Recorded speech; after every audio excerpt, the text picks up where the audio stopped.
tetap semangat, tetap fresh. Bapak mau kalian semuanya berdiri terlebih dahulu. Ya, kita mau berdiri dulu semua. Nah, oke. Kemudian kalian sekarang periksa baju kalian apakah sudah rapi ataukah belum. Coba di kolong mejanya nih, biasanya ada bekas cilok. Dicek dulu deh. Silahkan duduk kembali kalau sudah rapi. Terima kasih. Ingat ya, kebersihan itu merupakan sebagian dari iman. Ya, oke. Untuk mengawali pertemuan kali ini, kita juga harus berdoa. Sebelum belajar angka, baiknya kita berdoa. Berdoa dalam hati mulai. Berdoa selesai. Oke, sebelum kita mulai bernyanyi, kita berdiri lagi sekali lagi untuk menghormati lagu ini.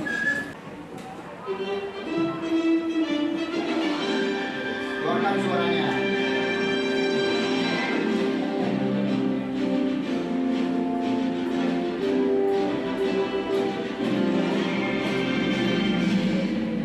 Membela negara kita.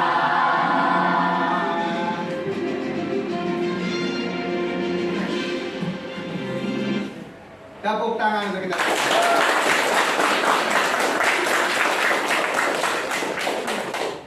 Masih ada yang ingat gak tentang kedudukan Undang-Undang Dasar Negara Republik Indonesia tahun 1945 dalam sistem hukum Indonesia? Iya, silakan berdiri. Siapa namanya? Mita. Mita, silakan Mita.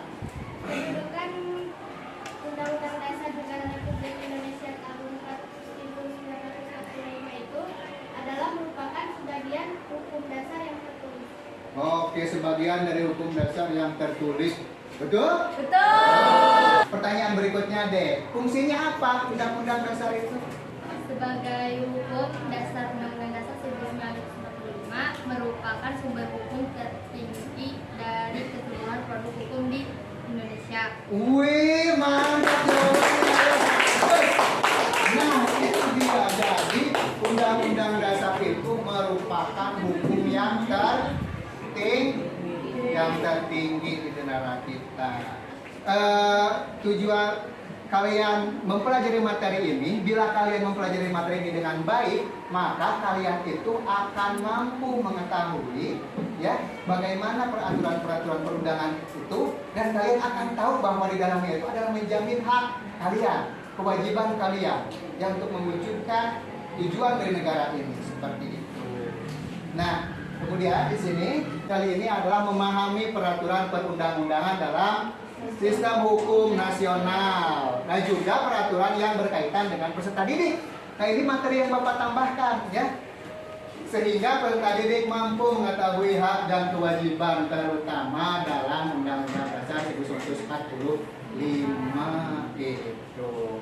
Nah, yang berikutnya ini materi yang kita akan pelajari tadi sudah Bapak sebutkan adalah kedudukan peraturan perundang-undangan dalam sistem hukum nasional. Ya. Nah, kemudian ini ada, ini ya kompetensi dasar yang harus kalian kuasai. Yang pertama 3.2 adalah menelaah makna kedudukan dan fungsi Undang-Undang Dasar Negara Republik Indonesia tahun 1945 serta peraturan perundang-undangan lain di dalam sistem hukum nasional. Selain itu ada apa aja? Nanti kita bahas.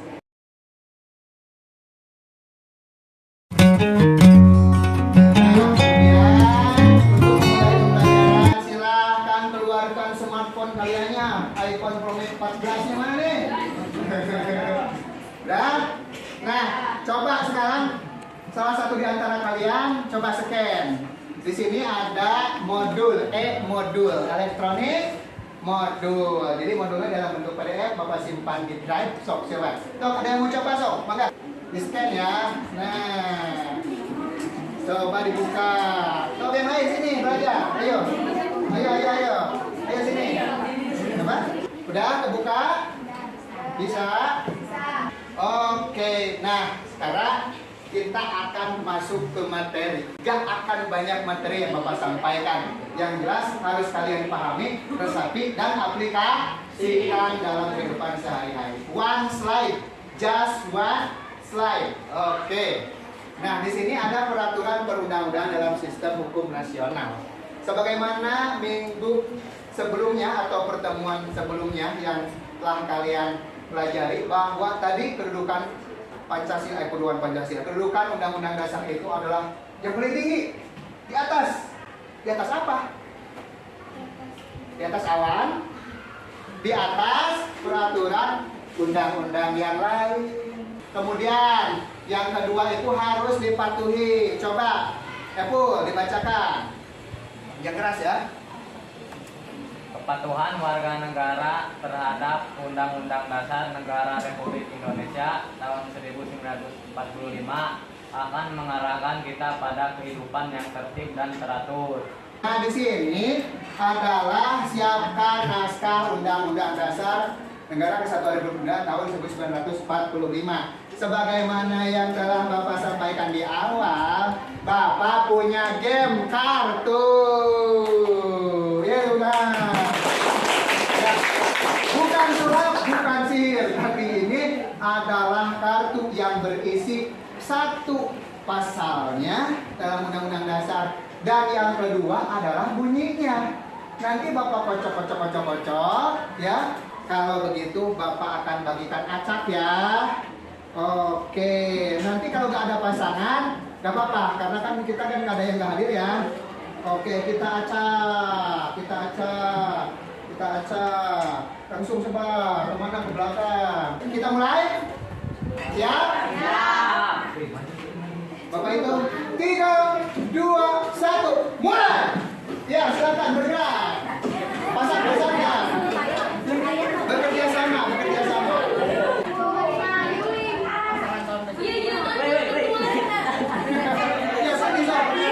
Nah, karena ini banyak sekali pasalnya ya, Bapak mau ada yang bacakan itu pasal 31 ayat 1.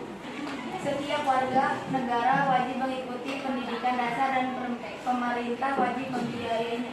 Nah, itu pasal?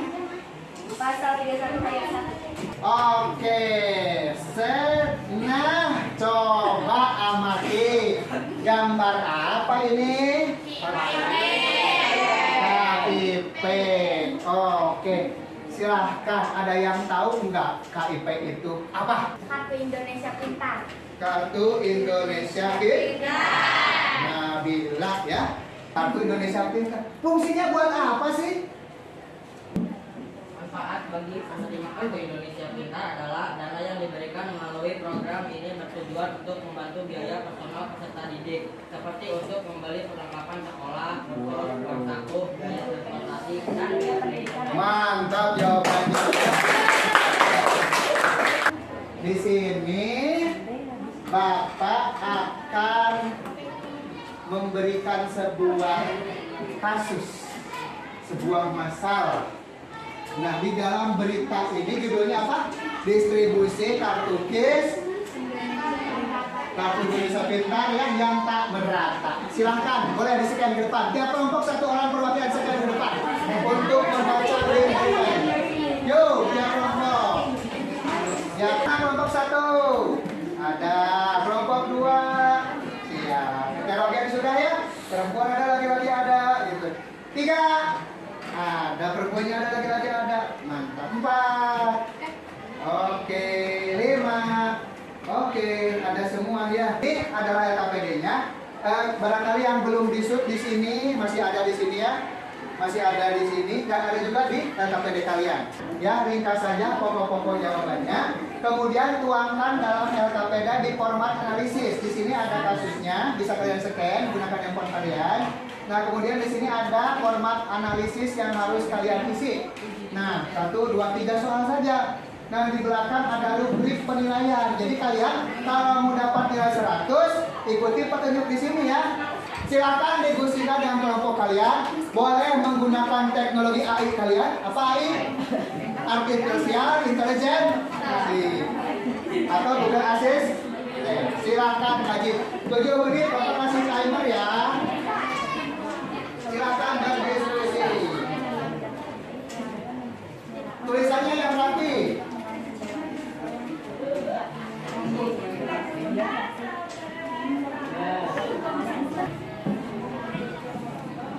diskusi, ngobrol boleh, silahkan. Ya. Oh, satu. Ini untuk membantu analisis kalian ya. Benar tidak sih tidak merata ataukah hanya sebagian? Oke. Coba yang punya kartu. 1, 2, 3, 4, 5, 6, 7. 50%-nya enggak ya? Iya, enggak. 50%-nya pun enggak. Makanya dari situ silahkan analisis. Kenapa sih saya nggak dapat? Kenapa sih dia dapat? Gitu kan ya. Dan cari silakan berbagai alternatif jawaban kalian ya.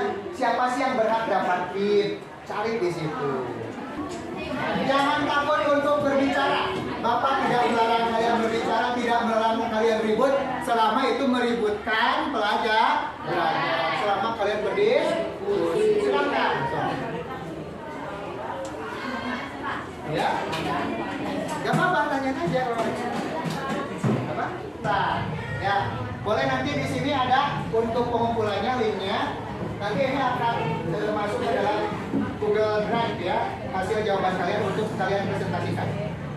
Assalamualaikum warahmatullahi wabarakatuh. Waalaikumsalam warahmatullahi wabarakatuh. Kami dari kelompok 3, anggota kelompok Salsa, Nabila, Sherly, Yuda, Andika, kelas 8C. Nomor 1, silakan analisis penyebab terjadi ketidakmerataan pembagian KIP berdasarkan artikel tersebut. Jawabannya, penyebab KIP tidak merata adalah karena ada beberapa siswa yang tidak mampu dan ada juga yang mampu. Ada yang memberi tanggapan? Uji ya? Pak, jawaban nomor 2, siswa harus mempunyai KIP karena tiap warga negara berhak mendapatkan pelajaran. Ada yang bisa menyimpulkan nggak? Kenapa kartu KIP ini tidak merata? Yang paling utama itu dari penyebabnya adalah pendataannya. Pendataannya dipendataan oleh pemerintah. Betul? Betul. Oke. Nah, kalau seperti itu, terakhir silahkan kalian kerjakan evaluasi. Ini linknya ya. Ini link evaluasi kalian. Ada waktu sedikit lagi. So, kerjakan evaluasinya. 3, 2, 1. Waktunya habis. Silahkan bagi yang sudah. Lihat skornya. Tampilin di layar jangan.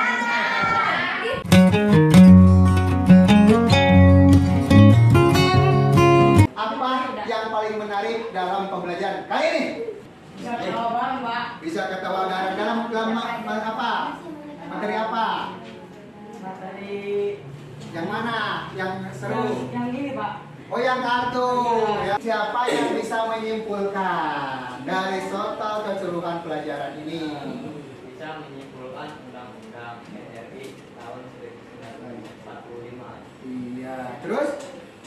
dan bisa menyimpulkan tentang KIP. Oke, tepuk tangan untuk kita semua. Nah, berakhir sudah pertemuan kita kali ini. Tidak akan ada tugas ya. Dan untuk minggu depan kita akan mempelajari tentang melaksanakan dan mempertahankan Undang-Undang Dasar Negara Republik Indonesia tahun 1945. Kita akhiri pertemuan hari ini dengan ucapan hamdalah bersama